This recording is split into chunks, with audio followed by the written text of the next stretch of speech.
तो क्लास शुरू हो चुकी है आपकी।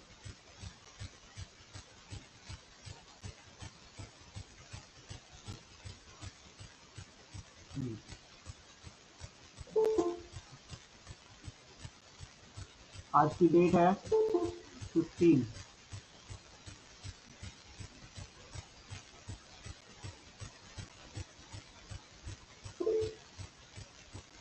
एक्सरसाइज 9.1।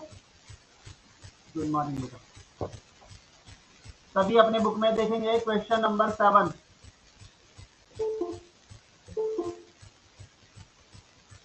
क्वेश्चन नंबर 7 में कुछ अल्फाबेट्स मल्टीप्लिकेशन फॉर्म में लिखा है, इसको एक्सपोनेंशियल फॉर्म में देना है। एक्सपोनेंट का मतलब होता है पावर। जैसे a मल्टीप्लाई b, तो a कितनी बार है? 2 बार, तो a की पावर 2, और b 2 बार, तो b की पावर 2। बस इतना करना है। उनको एक बार लिखना है और वो जितनी बार मल्टीप्लाई हो रहे थे उनके ऊपर उनकी पावर लिख देनी है। फिर जैसे आपके पास फोर्थ है PQ मल्टीप्लाई PQ, तो एक तो ये हो गया कि P और Q दोनों ही 3 बार थे, सीधे डायरेक्ट ऐसे लिख सकते हैं, ठीक है। या फिर आप चाहें तो P की 3 और Q की 3 भी लिख सकते हैं कि P 3 बार 3 टाइम था और Q भी 3 टाइम था, दोनों चल जाएंगे। क्वेश्चन 4 में एक्सपोनेंशियल में पहले ही दे रखा है, उसको एक्सपेंडेड फॉर्म में करना है। यहां पर एक्सपोनेंशियल फॉर्म करना था, एक्सपोनेंशियल फॉर्म बनाना था, और अब हमें एक्सपेंडेड फॉर्म में लिखना है। एक्सपेंडेड फॉर्म, ठीक है। एक्सपेंडेड फॉर्म में जैसे कि आपके पास P की 5 लिखा है, सेकंड वाला है, तो हमें P को 5 टाइम मल्टीप्लाई में लिखना है, बस हो गया। तो क्वेश्चन 7 और क्वेश्चन 8 पूरा कंप्लीट कर लीजिएगा। क्वेश्चन 7 एंड क्वेश्चन 8 कंप्लीट कीजिएगा, डू योरसेल्फ पूरा। अब हम आते हैं क्वेश्चन नंबर 9 पर। क्वेश्चन नंबर 9 में वो कह रहा है कि असेंडिंग ऑर्डर में लिखना है, असेंडिंग ऑर्डर बनाना है इनका। असेंडिंग में हमारे पास सबसे पहले छोटा, फिर उससे बड़ा, फिर उससे भी बड़ा नंबर आता है। तो जब भी कभी हम एल्जेब्रिक एक्सप्रेशन की बात करते हैं या एल्जेब्रा की बात करते हैं, उसमें जो असेंडिंग ऑर्डर जो चलता है वो उनकी एक्सपोनेंट पर निर्भर करता है, डिपेंड करता है, उनकी पावर पे डिपेंड करता है। तो सबसे बड़ी पावर का मतलब है वही सबसे बड़ा नंबर है हमारा। फॉर एग्जाम्पल, जैसे कि आपके पास सेकंड है 5x² 2x 4x4 3x की पावर 3 7x की पावर 5। तो अब आप इसमें देखिए सबसे बड़ी पावर वाला नंबर कौन सा है? सबसे बड़ी पावर का नंबर है x की पावर 5 वाला, ठीक है। और सबसे छोटा जो है, जैसे कि ये 2x, क्योंकि x के ऊपर कोई पावर नहीं है तो 1 मानी जाएगी, तो इसका हम असेंडिंग ऑर्डर में लिखते हैं। अब इसका असेंडिंग ऑर्डर बनता है, सबसे पहले सबसे छोटा वाला आएगा जो कि है 2x, उससे बड़ा 5x², उससे बड़ा 3x³, उससे बड़ा 4x4, और उस सबसे बड़ा है 7x5। यानी ये किस पर डिपेंड किया? ये डिपेंड किया इनकी पावर पे। हम इन पावर के अकॉर्डिंग इनको असेंडिंग ऑर्डर में डालते हैं, और यहाँ कुछ नहीं है तो यहाँ 1 माना जाता है। तो 1 2 3 4 5, समझ में आया? पावर्स के अकॉर्डिंग आप इन नंबर्स को असेंडिंग ऑर्डर में रखेंगे। क्लियर है? Yes sir. ठीक है, तो फर्स्ट वाला डू योरसेल्फ।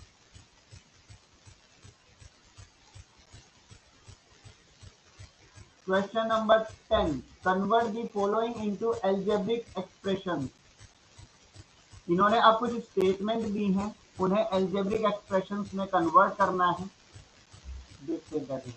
फर्स्ट वाला कह रहा है the sum of A and 5। Sum माने प्लस, तो प्लस किसका करना है, ए और 5 का। तो क्या बनेगा फर्स्ट का, ए प्लस 5।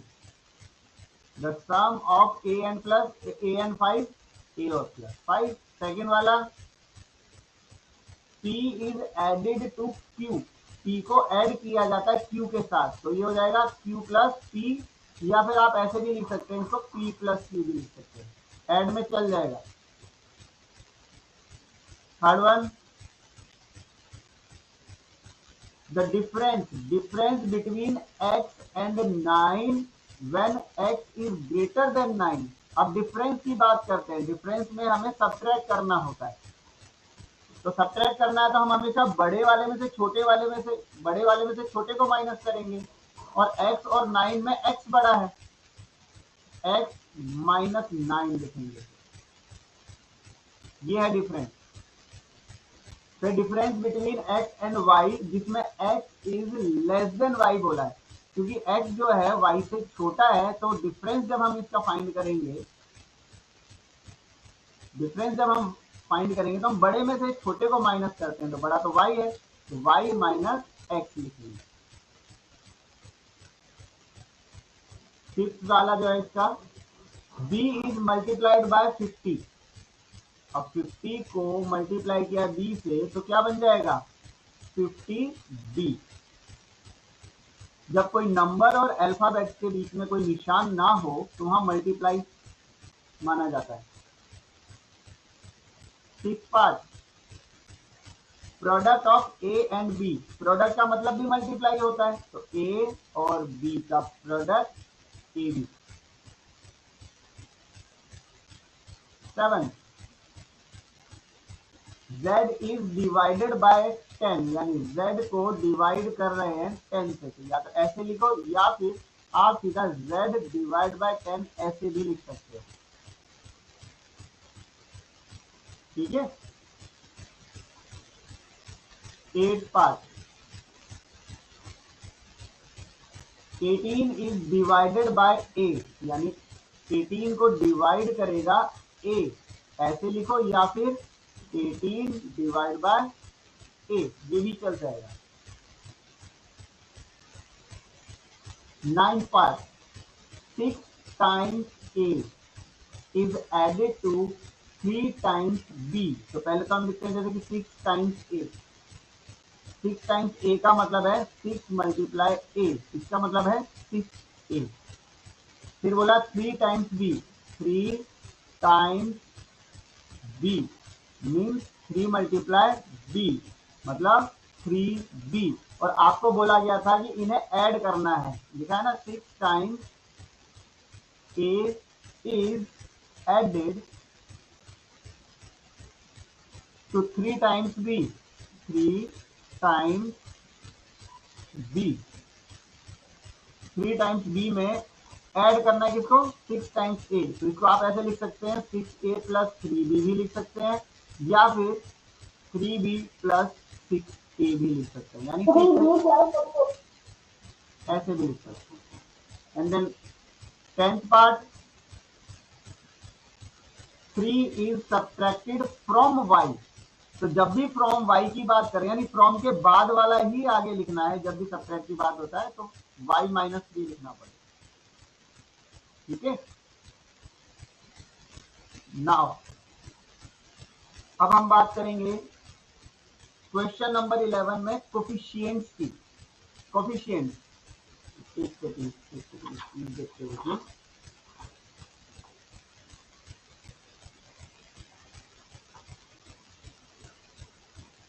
तो कोफिशिएंट्स कैसे निकाले जाते हैं वो बताता हूं मैं आपको। क्वेश्चन नंबर 11, अब हमें निकालने कोफिशिएंट्स। कोफिशिएंट्स कैसे निकालेंगे, जैसे कि आपके पास फर्स्ट पार्ट है, कोफिशिएंट्स निकालना है हमें। पहले हमारे पास है क्या, x इन माइनस 5x, इसका मतलब क्या है कि coefficient of coefficient of x in -5x, जिसका भी आपको कोफिशिएंट निकालना हो, जैसे कि आपको x का निकालना है तो उसमें से x हटा दो, तो बाकी जो बच जाएगा वो आपको आंसर लिखना है, वो है -5, ये आंसर है इसका। ठीक है, अब जैसे सेकंड वाला है, सेकंड वाले में आपको बोला है y इन 3xyz, तो हमें कोफिशिएंट निकालना है, कोफिशिएंट किसका निकालना है, ऑफ y, किसके अंदर, इन 3xyz। अब हमें y का कोफिशिएंट निकालना है तो इसमें से y हटा दो, क्या बच गया बताइए, कौन बताएगा, 3xyz 3xz।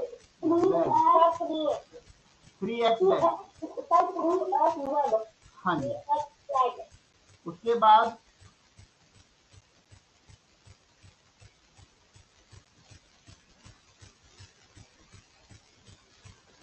फोर्थ पार्ट देखो, थर्ड अपने आप कीजिएगा आप, z² का इन -z², तो इसमें कोफिशिएंट आया आपका, coefficient of z² in -z² में अगर आप इसका z² निकाल देते हैं, z² से z² तो क्या बच गया, वो तो पूरा माइनस ही बच गया, तो -1 बच गया। जब कहीं पर कोई नंबर ना हो तो वहां 1 कंसीडर किया जाता है। ठीक है,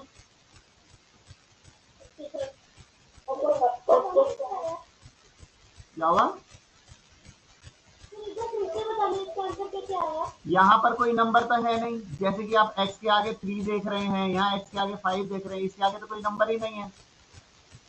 जब कोई नंबर कहीं पर ना हो तो वहां पर हम उसका 1 मानते हैं, क्या मानते हैं, इसलिए। ठीक है, अब है जैसे आपका 6 पार्ट, इसका 6 में आपको बोला xyz इन 7xy²z। ठीक है, तो कोफिशिएंट हमें चाहिए, coefficient of xyz in 7xy²z। तो अब देखो इसमें आपको क्या क्या दिखेगा, x है, x गायब हो जाएगा, z है, z भी गायब हो जाएगा, लेकिन जब आप y की बात करेंगे तो y है, लेकिन यहाँ पर y2 है, सिंगल y नहीं है, है ना, तो इसमें से आपके पास जो आंसर आएगा, इसमें से एक ही y हटेगा, एक y हटेगा, तो वो कितना आंसर आएगा, 7, x पूरा निकल गया, z पूरा निकल गया, यहाँ से एक y था लेकिन ये y की 2 है, फिर भी एक y बच जाएगा। ये बात समझ में आई कि इसके पास y क्यों बचा, क्योंकि यहाँ पे y की स्क्वायर थी, y की पावर 2 थी।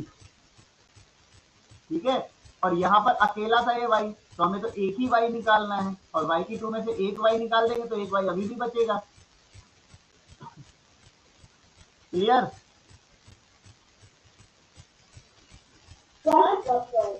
क्योंकि आप अगर आप इसको ये ऐसे देखो तो ये x y की 2 का मतलब तो 2 बार y हो गया ना, y की 2 का मतलब तो 2 बार y हो गया, तो एक y निकालना तो एक ही y तो निकलेगा, दूसरा y तो फिर भी बच जाएगा, बचेगा ना, x निकल रहा है, z निकल रहा है, लेकिन एक y तो अभी भी बच रहा है ना।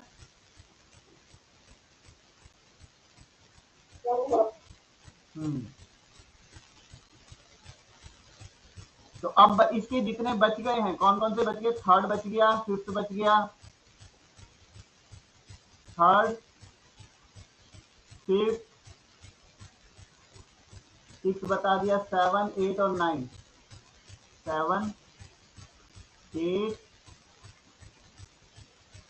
9, डू योरसेल्फ, अपने आप ही कीजिएगा। लास्ट आता है आपका क्वेश्चन नंबर 12। क्वेश्चन नंबर 12 में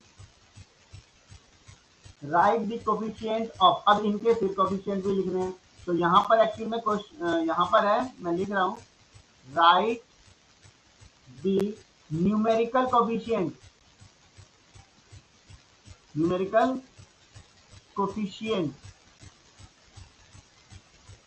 अब आपके बुक में ये न्यूमेरिकल वर्ड गायब है, न्यूमेरिकल लिख लीजिएगा उधर, ठीक है।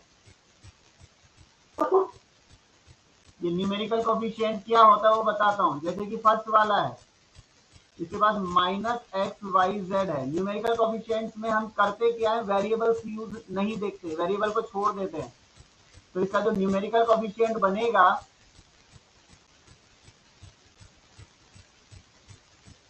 न्यूमेरिकल कोफिशिएंट वो हो गया इसका -1। क्यों?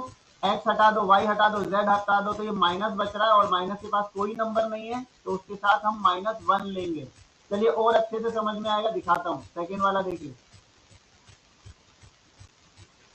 3/5 x², तो इसका न्यूमेरिकल कोफिशिएंट क्या निकलेगा, numerical coefficient x y z चाहे जो भी है उसको हटा दो, जो नंबर है उसको ले लो। क्या आया इसका आंसर? 3/5, ठीक है। तो हमें करना क्या है, हमें सारे ये जो वेरिएबल्स दे रखे हैं वो हटा देने हैं और जो नंबर बच रहे हैं वो बताने हैं बस। तो थर्ड वाले में बताइए क्या आंसर होगा थर्ड का, 12 के थर्ड पार्ट का आंसर क्या होना चाहिए, कौन बताइए?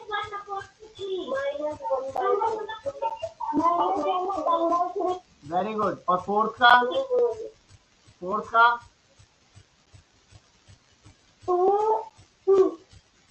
कितना होगा बेटा? 2 होगा, फोर्थ का 2 होगा। फिफ्थ का कितना होगा?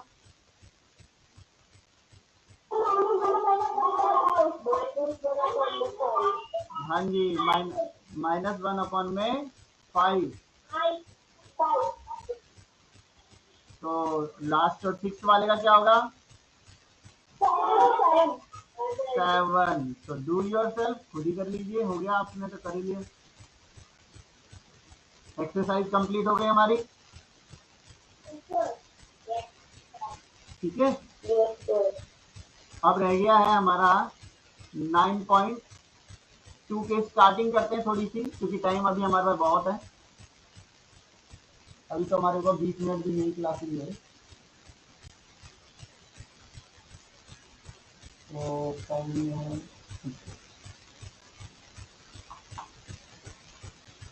शुरू करते हैं बेटा। एक्सरसाइज 9.2 का फर्स्ट क्वेश्चन करते हैं आज। Exercise 9.2 question number 1, right the equation for each of the following statement. अभी हमने ये जो क्वेश्चन 1 है, ऐसा ही क्वेश्चन याद हो तो पिछली एक्सरसाइज में क्वेश्चन नंबर 10 किया है, किया है ना? तो हमें पहले कर लेते हैं, चलो राइट एन इक्वेशन लिखते हैं। इन्होंने कहा राइट एन इक्वेशन, तो फर्स्ट वाले की लिखते हैं, अ नंबर डिवाइडेड बाय 4। क्या बोल रहा है? A number divided by 4 is 7। पहली बात तो उन्होंने बोला अ नंबर, ये नंबर कौन सा वाला जिसको 4 से डिवाइड करेंगे वो तो हमें मालूम ही नहीं है। हाँ, तो हमें क्या करना चाहिए, उस नंबर को हम x ले लेंगे। क्या ले लेंगे? जिस नंबर को 4 से डिवाइड करना है वो तो हमें पता ही नहीं है। लेट, हम लिखेंगे उसको लेट अ नंबर बी, वो नंबर है x। तो according to question, according to question, जो हमारे पास क्वेश्चन है, इस क्वेश्चन के अकॉर्डिंग हमें उस नंबर को 4 से डिवाइड करना है, यानी x इज डिवाइडेड बाय 4, तो हमारा आंसर आएगा 7। ये हो गई equation, x divide by 4 equal 7। इस नंबर को अगर 4 से डिवाइड करते हैं तो हमारा 7 आना चाहिए। ये है इक्वेशन। सेकेंड इक्वेशन क्या कहती है? Sum of two numbers is 25। Sum of two numbers is 25। अगर दो नंबर का प्लस 25 है तो वो दो नंबर एक तो पता ही नहीं है। Let the two numbers be, या नंबर वो हमने मान लिए ए एंड बी, हमने वो दो नंबर ए और बी मान लिए। तो अकॉर्डिंग टू क्वेश्चन होता है हमारा, फिर अकॉर्डिंग टू क्वेश्चन को शॉर्ट में ए टी क्यू भी लिखते हैं, ए टू क्यू, तो शॉर्ट में हम ए टू क्यू भी लिखते हैं अकॉर्डिंग टू क्वेश्चन। तो अकॉर्डिंग टू क्वेश्चन क्या कहता है कि ए और बी को अगर प्लस करते हैं तो आंसर 25 आना चाहिए। हो गया आंसर, ये हो गया इक्वेशन। ठीक है, ए और बी की जगह एक्स और वाई भी ले सकते थे, पी क्यू भी ले सकते थे, कुछ भी दो वेरिएबल लिए जा सकते थे। Third, half of the sum of two numbers is 8. Half of the sum of two numbers is 8। कहता किसी सम का अगर हाफ किया जाए, और वो भी सम किसका करना है? दो नंबर का किसी। तो पहली बात तो वो दो नंबर हमें मालूम ही नहीं है, फिर दोबारा हम वही कर सकते हैं। Let the two numbers B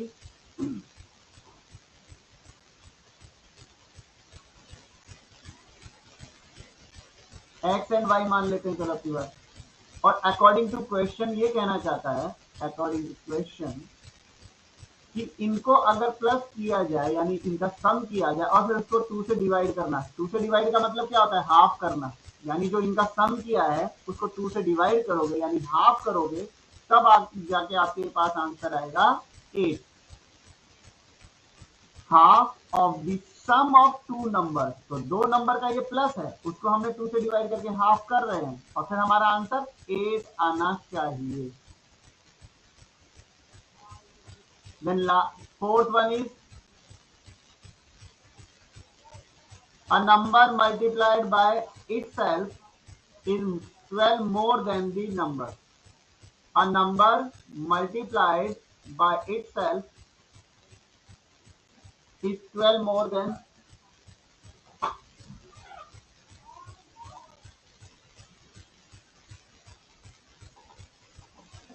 एक नंबर को अगर हम उसी से मल्टीप्लाई करें, क्या ना, और number multiply by itself. Itself का मतलब खुद उसी से। तो हम पहले तो लिखते हैं, बोलना क्या कहता है, a number multiplied by itself is 12 more than the number।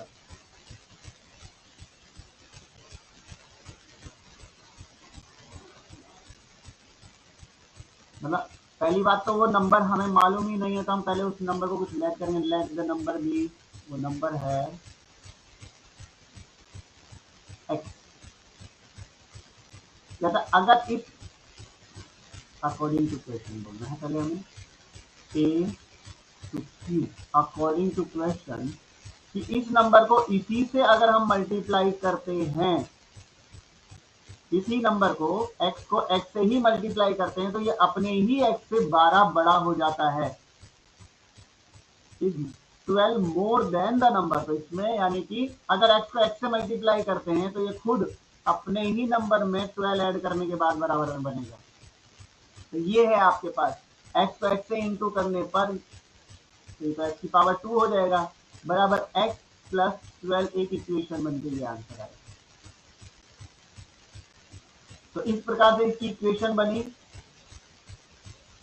Second question में क्या है? Right the equation for each of the following. अगला जो आया उसका भी आपको इक्वेशन ही बनाना है। तो सेकंड क्वेश्चन की भी इक्वेशन बना ही देते हैं साथ साथ।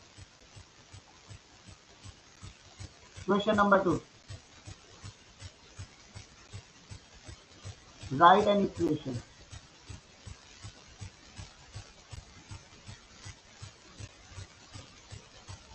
राइट एन इक्वेशन में फर्स्ट वाला जैसे बोल रहा है the sum of 3 times the sum of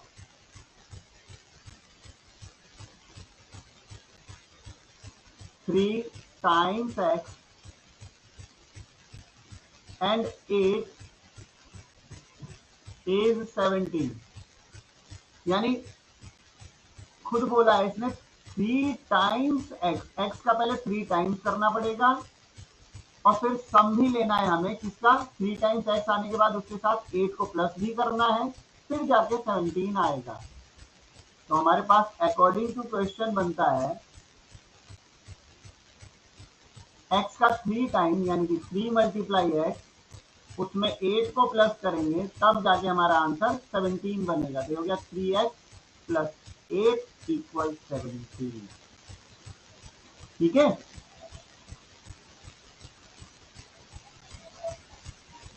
इसका सेकेंड वन जो है the difference between 1/5 of x,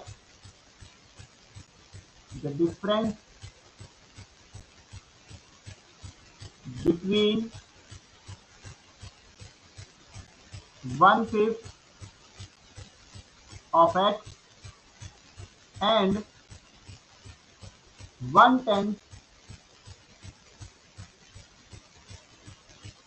of x is 3। तो x का पहले तो 1/5 करने के लिए बोला है, फिर x का ही 1/10 भी करने के लिए बोला है, और जब दोनों का 1/5 और 1/10 हो जाए तो उनका डिफरेंस करने के लिए भी बोला है, और वो डिफरेंस उन्होंने 3 बताया है। तो पहले सबसे पहले हम लिख रहे हैं 1/5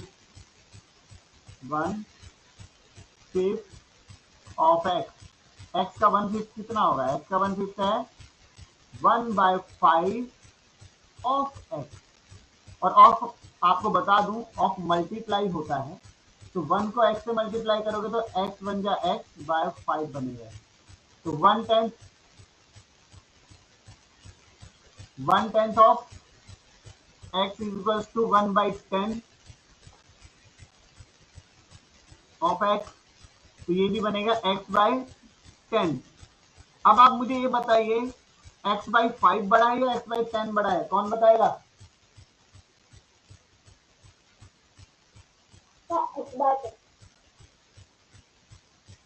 अब मैं आपको x/10, वेरी गुड।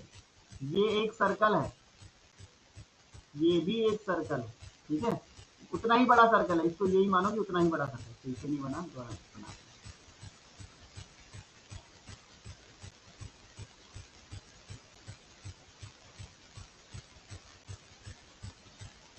अगर मैं इसके 5 टुकड़े करूं, 5 बच्चों में इसका तो पिज्जा की तरह काट के बच्चों को दूं, और उसके बाद अगर इसके मैं 10 टुकड़े करूं, ठीक है,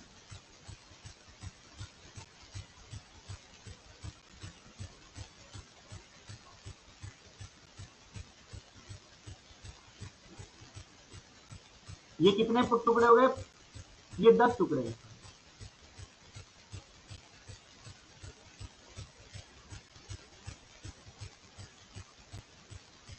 तो कौन बताएगा कि कौन सा वाला एक स्लाइस होता है ना, एक पार्ट अगर इनमें से किसी में से निकाला जाए तो कौन से वाले का एक स्लाइस बड़ा होगा, ये वाला स्लाइस बड़ा होगा या ये वाला बड़ा होगा? x/5 का बड़ा होगा ना, ये वाला हिस्सा बड़ा होगा ना। हाँ, तो x/5 बेटा x/10 से बड़ा है। क्यों? यहाँ पे तो आप किसी जिस नंबर को 5 टुकड़े आप कर रहे हैं उसका हर एक टुकड़ा उसी के अगर आप 10 टुकड़े कर देते तो 10 टुकड़े वाले से तो बड़ा होगा ना। तो यहाँ पर क्या है कि आपका x/5 is greater than x/10, ध्यान रखना। और जब डिफरेंस करने के लिए बोल रहे हैं, डिफरेंस करने के लिए बोला है, तो अकॉर्डिंग टू क्वेश्चन डिफरेंस में तो हमें बड़े में से छोटा माइनस करना होता है, तो बड़ा 1x/5 है, ठीक है। तो x/5 माइनस x/10, इस प्रकार से आपका क्वेश्चन नंबर 2 कंप्लीट है। तो आपका होमवर्क आज मैं यहीं पर रोक रहा हूं। ये कौन बच्चा है जो अजीब तरीके से बोल रहा है?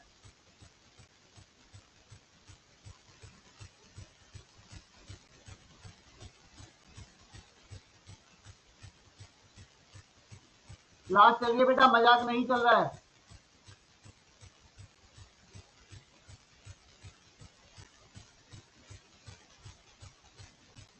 होमवर्क पहला तो होमवर्क ये है कि कंप्लीट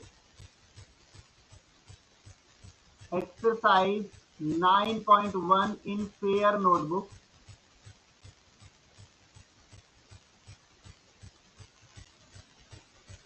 दूसरा, डू एक्सरसाइज 9.2 के question 1 and question 2 in fair notebook.